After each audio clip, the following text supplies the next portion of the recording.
잘 주무시고 오셨죠? 네, 감사합니다. 하나님의 은혜가 밤이나 낮이나 우리 영락교회 성도들과 함께 하시기를 바랍니다. 낮에는 낮대로 감사하고 밤에는 밤대로 감사하며 살게 되기를 원합니다. 오늘도 새날을 주셨는데 여러분, 오늘 하루가 얼마나 소중한지 몰라요. 어저께까지 살아있던 사람 얼마나 많이 계시겠어요, 그렇죠? 그런데 지난 밤이 흘러가는 동안에 오늘을 맞이하지 못한 사람이 많다. 이걸 늘 생각하면 오늘이라는 시간을 허락받은 우리는 정말 특별하다는 생각이 듭니다. 매일매일을 마치 우리 생의 마지막 날인 것처럼 감사함으로 받고 또 의미 있고 가치 있는 것들로 채워서 살아갈 수 있기를 간절히 바랍니다. 여러분, 모든 일에 하나님의 은혜를 구하시기를 바랍니다. 가볍고 사소하고 쉬워 보이는 일들도 하나님의 은혜가 아니면 할 수 없음을 깨닫고 하나님께 기도하는 우리들이 되어야 되겠습니다. 어떻게 해서든지 우리 주님과 밀착되어서 바울 사도의 말씀처럼 주님 안에 거하는 성도가 되어서 주님을 통해 살아가기를 간절히 바랍니다. 그런 간절한 마음으로 늘 주님을 바라보시고 또 기도하면서 하루하루를 살게 되기를 진심으로 기원합니다. 어제 새벽의 말씀을 잠시 떠올려 보시면 광야에 서 있는 사람들 이야기를 했습니다. 그래서 이육사 시인은 일제시대 어려운 상황에서 광야에 서 있었던 분이라고 말씀을 드렸고, 또 그런가 하면 오늘 우리들도 광야에 서 있다 하는 것을 하박국 선지자를 생각하면서 다시 연결시켜서 우리가 생각을 해봤습니다. 하박국 선지자가 광야에 서 있다고 하는 것은 크게 두 가지였는데, 하나는 그가 살고 있었던 남한국 유다가 너무나 연약해진 나라고 그 안에 정의가 없고 율법의 말씀이 다 해이해지고 강포, 폐악, 그리고 변론과 분쟁, 이런 악한 것들이 꽉 차 있기 때문에 그는 거기서 광야에 서 있는 사람처럼 힘들었다는 것을 생각했습니다. 하나님께 그것 때문에 안타깝게 부르짖었는데 하나님의 응답은 뜻밖에도 바벨론 왕 느부갓네살의 군대, 갈대아 사람들을 하나님께서 진노의 채찍으로 동원하셔서 그 유다의 악한 것들을 징벌하실 것이라고 말씀을 했습니다. 그러자 그는 바벨론이 자신들을 침공해 온다는 사실을 생각을 하면서 또 가슴이 마구 떨리기 시작을 했습니다. 그래서 그는 광야에 서 있게 된 것입니다. 여러분, 그 바깥 세상, 그 악하고 타락한 남한국 유다라고 하는 바깥 세상, 그리고 저 먼 데서 다가오고 있는 느부갓네살의 그 사나운 군대, 이게 다 광야에 몰아치는 폭풍우와 같은 것인데, 여러분, 그것만이 광야는 아니지요. 광야가 또 하나 있습니다. 그것은 바깥에 있는 게 아니라 안에 있습니다. 안에 있는 광야는 무엇일까요? 바로 우리들의 심령, 우리들의 영혼, 우리 마음입니다. 마음. 바깥에서 폭풍우가 몰아쳐도 내 마음이 평온하면 아무 문제가 없습니다. 그런데 바깥에 그런 문제들이 발생을 하다 보니까 가슴 속이 그냥 막 뒤집어지는 겁니다. 얼마나 두렵고 걱정과 근심이 많은지. 그래서 이 마음이 다 황폐해지는데 이 마음이 또 하나의 광야라고 하는 것이죠. 여러분, 그 마음의 상태를 보여주는 말씀이 오늘 읽은 한 절 말씀이라고 하겠습니다. 오늘 본문 3장 16절을 다시 한번 보시기 바랍니다. 내가 들었으므로 내 창자가 흔들렸다. 여러분, 우리 애간장이 끓는다, 뭐 그런 이야기는 자주 합니다만은 창자가 흔들린다는 표현은 어떤 것일까요? 또 그 다음에 보면 그 목소리로 말미암아 내 입술이 떨렸도다. 입술이 달달달달 떨리는 거예요. 극도의 공포와 두려움에 사로잡혀서 입술이 떨리고 창자가 흔들린다. 무리가 우리를 치러 올라오는 환난 날을 내가 기다림으로 썩이는 것이 내 뼈에 들어왔으며, 뼈가 썩는 것 같은 상황은 어떤 것일까요? 내 몸은 내 처소에서 떨리는도다. 그냥 와들와들 떨리고 입술이 달달 떨리고 창자가 흔들리고 그러면서 뼈가 썩는 것 같다. 여러분, 이때 이 하박국의 심령은 완전히 광야처럼 황폐화되어 있다 하는 것을 알게 되는 거죠. 이 3장 앞에 보면 하나님께서 다가오신다고 해요. 여러분, 3장 14절 말씀 보시겠습니까? 14절을 보기 전에 우리가 3장 3절을 먼저 보겠습니다. 3장 3절, 거기 하나님이 오신다는 표현이 계속되고 있죠. 함께 읽어보겠습니다. 하나님이 대만에서부터 오시며 거룩한 자가 바란 산에서부터 오시는도다. 그의 영광이 하늘을 덮었고 그의 찬송이 세계에 가득하도다. 아멘. 여기 지금 하나님께서 오신다 이렇게 되어 있어요. 하나님께서 오시면 아무 걱정이 없어야 될 것 같습니다.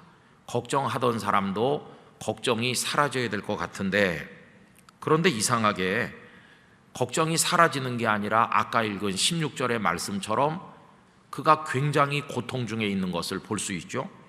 여러분, 왜 그럴까요? 그 이유는 14절에 나오고 있어요. 14절로 가셔서요, 그 앞부분을 읽어보겠습니다. 그들이 회오리 바람처럼 이르러 나를 흩으려 하며 가만히 가난한 자 삼키기를 즐거워하나. 여러분, 이게 무슨 말이냐 하면요, 하나님께서 지금 구원하시는 하나님으로 다가오고 계셔요. 구원의 하나님이시죠.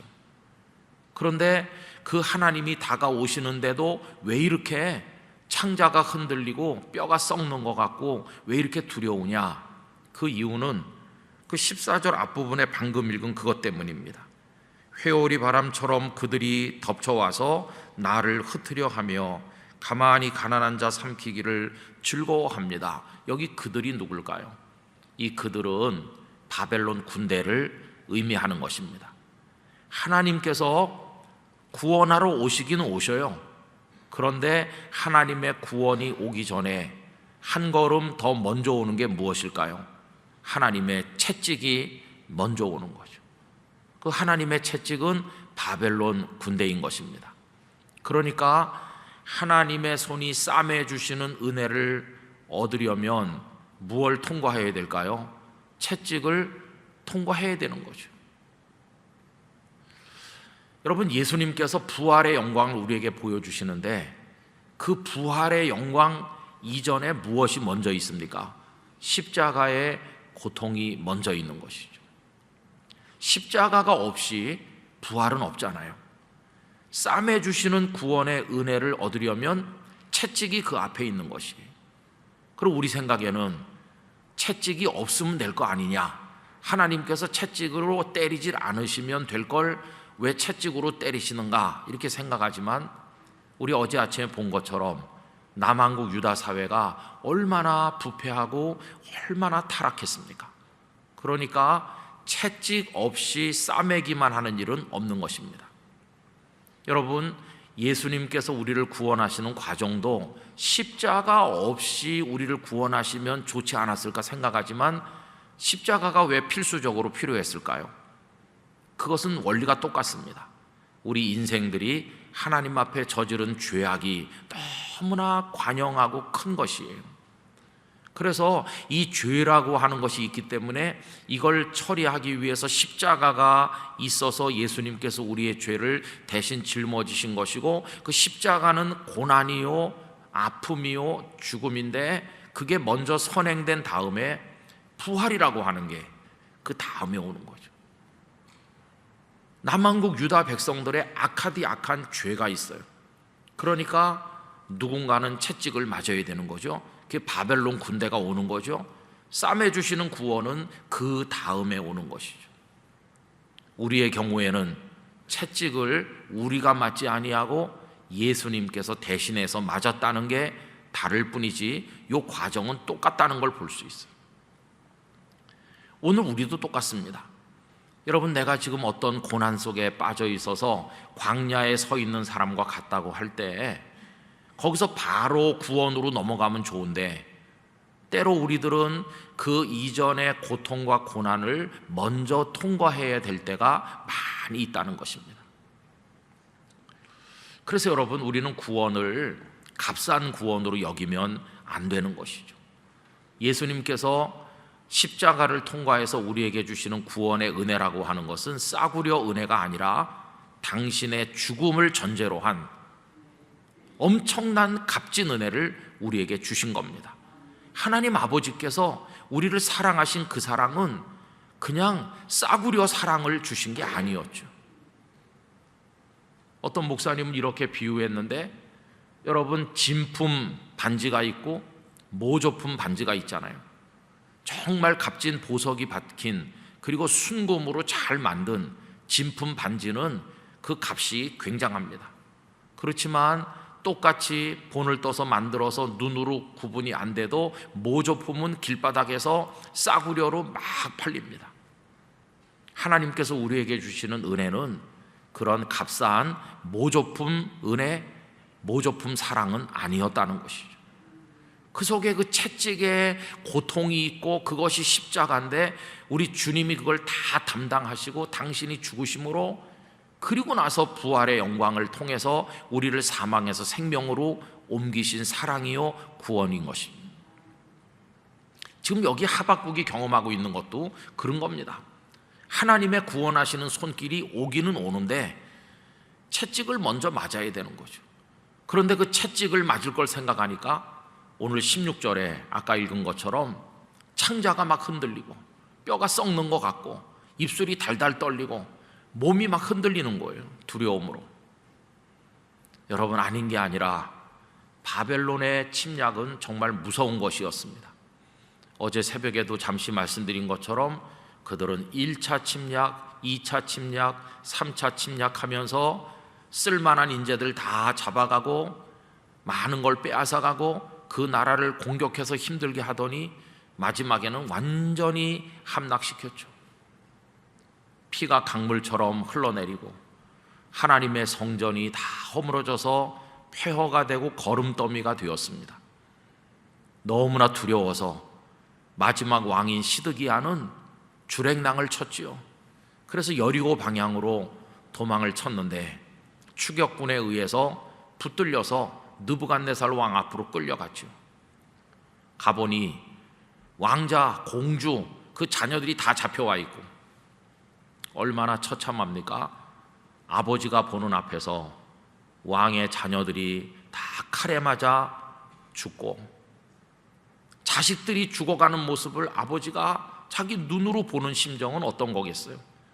그렇게 하고는 두 눈이 뽑혀가지고 쇠사슬에 결박된 채로 바벨론 땅으로 짐승처럼 끌려가서 거기서 죽게 됩니다.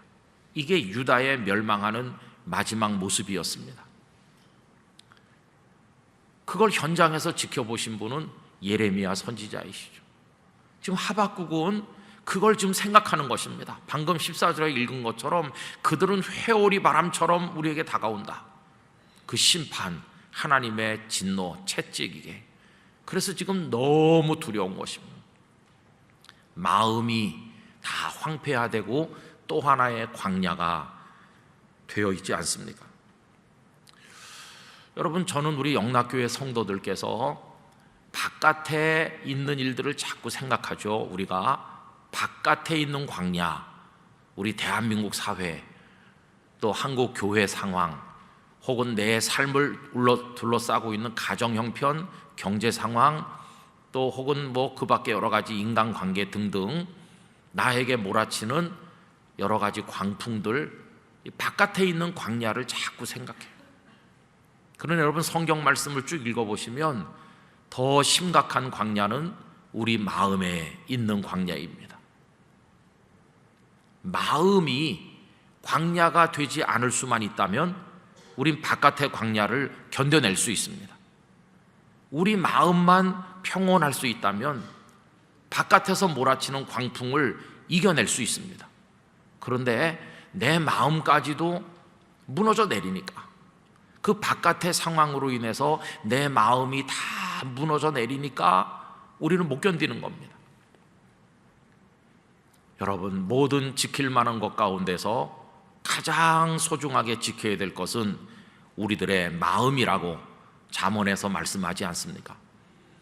저는 우리 성도님들께서 심령을 잘 지키시는데 하나님의 은혜 가운데 성공하시기를 바랍니다. 우리 마음을 지킨다는 게 너무나도 중요한 것이죠. 문제가 없는 사람은 아무도 없어요. 누구에게나 다 문제가 있어요. 저는 어렸을 때부터 털모자가 좀 부실한데, 그런데 한 번은 이런 일을 경험했습니다. 수련회를 갔어요. 그랬더니 후배 여학생이 아유 속상해 죽겠네 막 이러는 거예요. 그래서 왜 그러냐고 그랬더니 오빠 머리를 감아야 되는데 여기 이게 머리 감을 만한 그릇이 없다는 거예요. 저는 잘 이해를 못했어요. 우리는 아무 데서나 한 바가지면 충분해요. 근데 얘는 뜨뜻한 물을 많이 필요로 하고 그 다음에 또 머리를 담글 만한 이런 큰 그런 그릇이 필요하대요. 야, 그게 왜 필요하냐 그랬더니 오빠 내 머리숱이 얼마나 많은지, 또 머리가 길어요. 거기다가 풀어가지고 물에다 담그면 이만큼으로 퍼진다는 거예요. 그걸 갖다 깨끗이 머리를 감아가지고 하려고 그러면 큰 그릇도 있어야 되고 물도 많이 있어야 되는데 아 속상해 죽겠네 그러는 거예요. 그래서 저는 그날 머리가 없음에 감사했습니다. 참 별게 다 걱정이더라고요. 혹시 우리 영락교회 성도님들 중에도 머리숱이 많아서 고통인 분이 계십니까? 저를 보면서 감사하시기 바랍니다. 사람은 다 그래요. 이 마음을 지키지 못하면은 요새 우리나라에 급격하게 우울증 환자가 늘어나고 있다고 합니다. 뭐 누가 조사한 건지 잘 모르지만은 저는 어떤 신문 보도에서 대한민국 국민의 5분의 1은 정신과 치료가 필요하다 그런 얘기를 읽은 적이 있습니다. 이 다 마음이 광야가 된 것이죠. 옛날에 비하면 지금 우리는 배불리 먹고 예전에 비하면 훨씬 좋은 주거 환경에서 옛날에 비하면 너무나도 잘 살고 있습니다.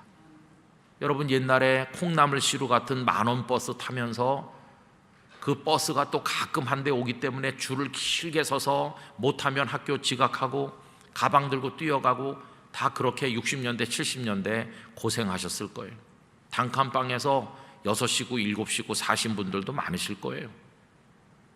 도시락을 못 사간 사람도 많고. 근데 지금은 그거에 비하면 너무나도 좋아졌어요.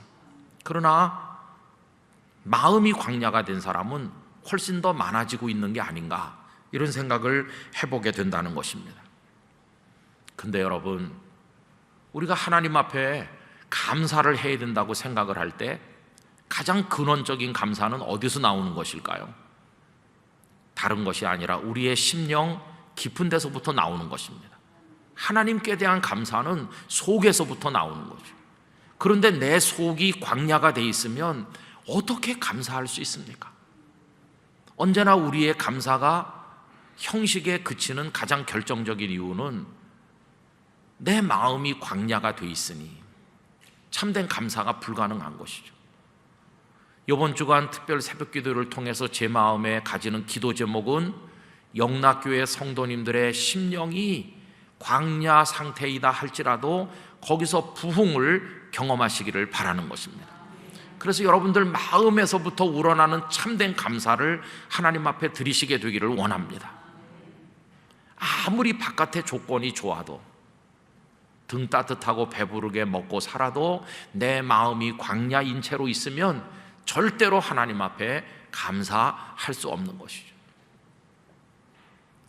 그런데 여러분, 하나님의 은혜는 어떤 순서로 임하나, 우리 생각에는 내 인생의 바깥 환경이 지금 광야니까 하나님 내 바깥 환경을 변화시켜 주시면 내 마음도 치료됩니다, 이렇게 기도하지만 그게 아니라는 걸 알 수 있어요. 하나님의 은혜는 바깥에 먼저 임하는 게 아니라 우리 속에 먼저 임하는 것입니다. 그 순서를 우리가 잊어서는 안 되는 것이죠. 우리 육체도 그래요. 여러분, 어떤 사람 가만히 보시면 이상하게 좀 야위시는 것 같고 얼굴색이 검어지는 것 같고 혈색이 안 좋아지면 우리 대뜸 무슨 생각합니까? 아, 무슨 병이 생기셨나 보다, 이렇게 생각하잖아요. 속병이 있으면 그게 시간이 지나면 바깥으로 나옵니다. 이 속병 때문에 체중도 줄기도 하고 혈색이 안 좋아지기도 하고 속에 먼저 탈이 나요. 그리고 바깥으로 그게 나중에 나와요. 그럼 치료는 어떤 순서로 됩니까? 치료하는 의사 선생님께서 먼저 혈색부터 고치고 속을 고치나요? 아닙니다. 치료하는 과정도 똑같아요. 먼저 속에 있는 병을 고치면 시간이 지나면 혈색이 뽀얘지고 다시 체중이 늘고 그렇게 회복되잖아요. 여러분, 심령이 치료되는 게 먼저입니다. 심령의 부흥이 그게 우선돼야 되는 거죠. 전에도 몇 차례 말씀드린 것처럼 저는 심령의 부흥이 먼저 된다는 것을 정말 진하게 느꼈어요. 중학교 3학년 때 많이 아팠던 얘기 잘 아시는데, 그래서 그 조용기 목사님 그 여의도로 가기 전에 서대문에 계실 때 수요 예배 때 가서 기도받은 얘기 하지 않았어요? 수천 명 모였는데 예배 끝나고 이제 설교 끝나고 목사님께서 아픈 사람 다 일어나라 그러고 기도해 주시고, 그리고 다 앉으라고 하고, 그리고 얼굴과 상체에 병이 있는 사람을 오늘 밤에 하나님이 고쳐주신다는 응답이 왔다 그러면서 그런 사람 일어나 보라고 할 때 그날 저녁에 일어난 사람은 저 혼자였다고 하지 않았습니까? 근데요, 그날 저녁에 제 병이 나았을까요? 안 나았습니다. 여전히 얼굴은 이렇게 돌아가 있고 몸은 이상하게 돼 있고 여전히 이게 잘 안 됐어요. 똑같았어요. 그날 하나도 나은 게 없어요. 그런데 집에 돌아가는 저와 우리 부모님의 마음은 천국으로 변해 있었어요. 그 직전까지 정말 광야 같았어요. 그런데 그날 그 예배가 끝나고 나니까 얼마나 기쁜지. 4월 달부터 11월 달까지 고통 중에 있었는데 7달 만에 느끼는 기쁨이었어요. 그 기쁨은 뭐라고 표현하기 힘든, 세상의 기쁨하고는 질이 많이 다른, 정말 좋다, 너무너무 좋다, 그런 거였어요. 하나도 낫지 않았는데 마음의 기쁨이 얼마나 넘치는지. 그래서 그때 제가 깨달았어요. 어리지만, 하나님의 은혜는 이 겉에 눈에 보이는데 먼저 오는 게 아니라 마음 속에 먼저 오는구나, 마음을 먼저 치료하시는구나, 이걸 내가 아주 확실하게 그때 알게 됐습니다. 그리고 나서 조금씩 한 2주간 지난 어느 날 이 몸도 똑바르게 본 모습으로 돌아오게 되었어요. 하나님은 심령을 먼저 치료하시고 그 다음에 바깥을 치료하시는 걸 제가 경험하게 되었습니다. 여러분, 저는 우리들의 부흥은 이 마음 속에서부터 시작돼야 된다고 믿습니다. 심령의 부흥이 일어나지 않으면 아무것도 안 되는 것이. 그래서 마음이 부흥되면 하나님 앞에 그제서야 참다운 찬송, 우러나는 감사, 하나님을 향한 올바른 경배를 올려드릴 수 있게 되는 것이에요. 여러분, 마음에 지금 우울하고 상처가 깊고 마음이 광야 같아서 찬바람이 불고 어려우신 분이 있으시다면 주님의 놀라운 은총이 여러분의 심령에 임하시기를 원합니다. 거기 싸매 주시고 심령의 부흥을 주시기를 간절히 원하는 것입니다. 그래서 여러분, 이 광야는요, 지금 고통으로 우리에게 다가오고 창자가 흔들리고 뼈가 썩는 것 같은 괴로움으로 다가오기는 하지만은, 그러나 그 광야는 하나님을 바라보게 만드는 것이고 부흥이 시작되는 현장이 바로 광야라는 사실을 알게 됩니다. 하나님께서 우리에게 이루어 가시는 아름다운 이야기 속에서 광야는 출발점일 뿐이지 결론은 결코 아닌 것입니다. 하나님께서 만드시는 이야기의 결론은 언제나 부흥이고 승리인 줄로 믿습니다. 이 광야는 이제 부흥되기 위한 전제 조건인 것이죠. 여러분이 하박국이 유대 사회가 평온하면, 바벨론 군대가 쳐들어오지 않는다면 하나님 앞에 부흥을 구했겠습니까? 그 3장 2절 어제 읽은 것처럼 하나님 앞에서 살게 해달라고, 부흥되게 해달라고 외쳤을까요? 아마 그렇게 하지 않았을 것입니다. 고난 중에 있으니까, 광야에 서서 그 광풍 앞에 홀로 서 있으니까 살려주세요 이렇게 하는 거지, 그렇지 않았더라면 그는 그런 기도를 드리지 않았을 것입니다. 여러분, 지금 광야에 서 있는 것은 아무 문제가 아닙니다. 왜냐하면 거기서 부흥되면 그 광야는 아름다운 이야기로 남을 것이기 때문입니다. 그래서 광야는 오히려 소망의 장소이며 하나님의 은혜를 기다리는 곳이 되는 것이죠. 요 최근에 많은 사람들에게 감동을 주는, 우리 교회에서도 몇 차례 부른 그런 찬양이 있어요. 여러분, 광야를 지나며, 그런 찬양 가사 기억하시죠? 왜 나를 깊은 어둠 속에 홀로 두시는지, 어두운 밤은 왜 그리 길었는지, 나를 고독하게, 나를 낮아지게, 세상 어디도 기댈 곳이 없게 하셨네. 광야 광야에 서 있네. 이게 하박국의 상황이고 우리들 많은 사람들의 상황 아닙니까? 그런데 광야는 어떤 곳입니까? 주님만 내 도움이 되시고, 주님만 내 빛이 되시는, 주님만 내 친구 되시는 광야, 주님 손 놓고는 단 하루도 살 수 없는 곳 광야, 광야에 서 있네. 광야가 아니었으면 주님 바라보지 않았을 거예요. 어려운 상황이 아니면 살려달라고, 부흥되게 해달라고 울부짖지 않았을 거예요. 근데 광야에 서 있으니까 주님만이 내게 힘이 되시고 빛이 되시고 날 붙드신다는 걸 깨닫게 된 것이죠. 그래서 이 가사를 쓰신 분이 이제 깨닫는 겁니다. 광야에서 부흥을 경험하게 되는 건데, 그 다음 가사가 이렇습니다. 주께서 나를 사용하시려, 나를 더 정결케 하시려, 나를 택하여 보내신 그곳 광야, 성령이 내 영을 다시 태어나게 하는 곳 광야, 광야에 서 있네. 그래서 이 찬양의 끄트머리에 가면 광야가 절망하다가 쓰러져 죽는 곳이 아니라 광야가 다시 태어나는 곳으로, 부흥의 장소로, 살아 일어나는 곳으로 바뀌는 것이고, 하나님께서 더 정결케 하시고 택하셔서 더 귀하게 쓰시려고 훈련하시는 그곳이 바로 광야가 되는 것이. 여러분, 이 찬양을 생각하면 에스겔서에 나오는 그 골짜기의 백골이 살아 일어나 하나님의 군대가 되는 이야기가 생각나지 않습니까? 여러분, 그게 살아 일어나는 것이고 그게 부흥되는 것이죠. 그런데 거기가 어디입니까? 거기가 뼈가 가득한 멸망의 골짜기 아닙니까? 거기가 광야죠. 근데 광야는 광야인 채로 남아있는 게 아니라 거기 하나님의 은혜, 생명의 바람이 불면 거기 부흥되고 살아나고 다시 정결케 되고 다시 회복되는 역사가 일어나게 된다는 것입니다. 이게 심령의 부흥인 것이죠. 저는 우리 영락교회 성도들의 마음이 지금 광야일지라도 거기서 포기하지 마시고, 거기서 절망하지 마시고, 광야에서 다시 일으켜 세워 살게 하시는 하나님의 은혜를 바라보시게 되기를 간절히 원하는 것입니다. 그래서 16절 말씀이, 오늘 읽은 이 본문이 우리 성경으로는 확 살아나지 않지만 그 뒤에 절반은 사실은 소망의 얘기입니다. 이걸 조금 더 살려서 번역한 것은 공동 번역인데 제가 공동 번역으로 읽어보겠습니다. 그 소리를 듣고 나의 뱃속이 뒤틀립니다. 창자가 흔들린다는 걸 뱃속이 뒤틀립니다 라고 번역했어요. 입술이 떨리고 뼛속이 녹아내리며 아랫도리가 후들거립니다. 몸이 떨리는 거죠.